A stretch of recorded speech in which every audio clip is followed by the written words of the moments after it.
Beneath the burning sands of the Sinai Peninsula, where desert winds have swept across ancient dunes for thousands of years, there are stories that have never truly fallen asleep. When the sun begins to set, the entire desert glows in shades of gold and crimson, like a vast sea of fire. Fine grains of sand rise with every gust of wind, hiding beneath them the traces of a distant age. Archaeologists believe that this barren land still guards secrets waiting to be revealed. And sometimes, all it takes is a thin layer of sand being brushed away for an entire chapter of history to awaken. A careful hand moves a small brush across the surface of a dull gray piece of metal just uncovered. Dust that has rested there for millennia slowly falls away, revealing ancient lines crafted with astonishing precision.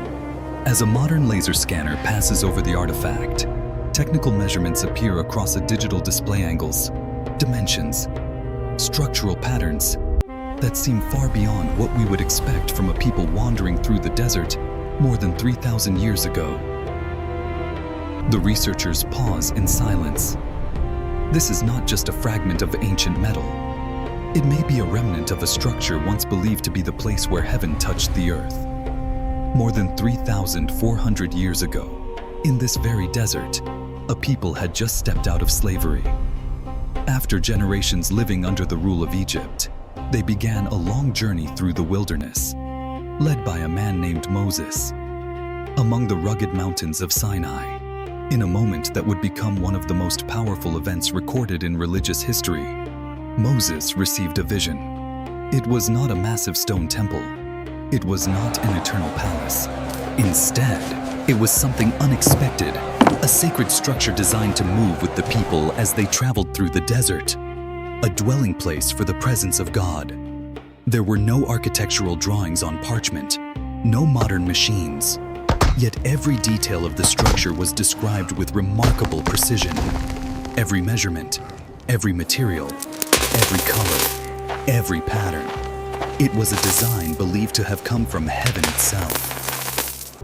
In the days that followed, in the middle of the enormous encampment of Israelite tents, an extraordinary project began to take shape.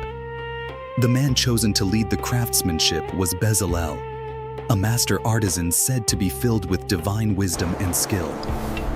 Under his direction, wood from the acacia tree was cut, shaped, and carefully overlaid with pure gold. Thin sheets of metal were hammered and pressed over the wooden surfaces until they reflected the blazing desert sunlight like polished mirrors. In other parts of this camp, women worked patiently at their looms.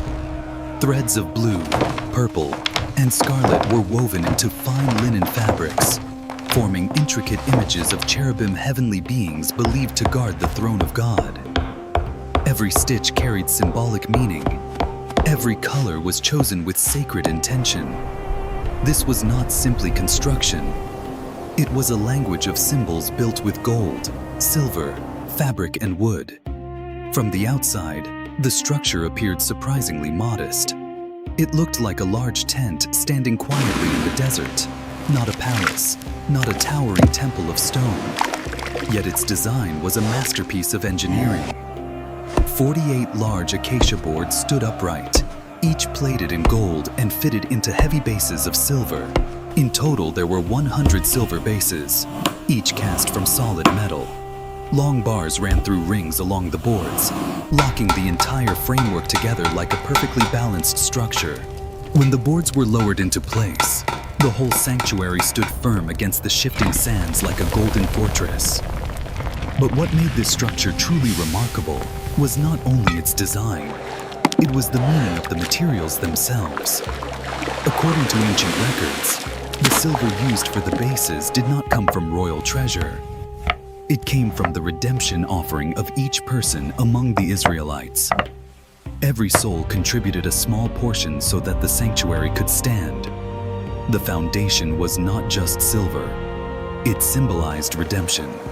Over this structure, 4 layers of coverings were carefully placed. The innermost layer was fine linen embroidered with images of cherubim. Above it was a thick covering made from goat hair. The third layer was ram skins dyed deep red. and the outermost layer was made from durable leather that could withstand the harsh desert wind and sand. From the outside, it looked simple and rugged, but stepping inside was like entering another world. Golden walls reflected the gentle glow of a 7-branched lampstand known as the Menorah, filling the room with warm light. The table of the sacred bread stood carefully arranged on one side. The fragrance of incense drifted softly from the altar of incense, and beyond a richly woven curtain lay the most sacred space of all, the Holy of Holies. Inside this inner sanctuary rested the Ark of the Covenant. It was a chest made from acacia wood and covered with gold both inside and out. On top of it rested the mercy seat, a single piece of pure gold with 2 cherubim facing each other. Their wings stretched upward until they touched in the air above the ark. The space between those wings was believed to be the invisible throne of God. According to ancient tradition, no one was permitted to enter this room except the high priest, and only once each year. For this was not merely a chamber. It was believed to be the meeting point between heaven and earth. When the final work of the tabernacle was completed, the people of Israel gathered around the newly built sanctuary. Moses entered the sacred space and performed the final act by placing the mercy seat upon the Ark of the Covenant. Then something extraordinary happened. A great cloud descended slowly from the sky and covered the tabernacle. Brilliant light filled the space. Ancient accounts describe that the glory of God known as the Shekinah had come down to dwell there. The presence was so overwhelming that even Moses could not remain inside. The tabernacle was no longer simply a structure built by human hands. It had become the dwelling place of God's presence among his people in the desert. For many decades afterward, the tabernacle remained the spiritual center of Israel's life. Whenever the cloud moved, the entire nation broke camp and followed. Whenever the cloud stopped, they set up the tabernacle again in the center of their tents. By day, there was a pillar of cloud. By night, there was a pillar of fire. It was more than guidance through the wilderness. It was a constant reminder that they were not alone in the vast desert. God was dwelling among them. Centuries later, the tabernacle would eventually be replaced by great stone temples in Jerusalem. The woven curtains, the golden boards, the silver foundations, all of it slowly disappeared into the currents of history. No clear physical trace of that mobile sanctuary survives today. Yet its influence has never faded. The tabernacle became one of the most powerful symbols in spiritual history. The idea that God is not confined to massive buildings or monumental temples. He can dwell among people, even in tents in the middle of the desert. And perhaps that is the deepest message the story still carries today. The tabernacle was not only an ancient structure.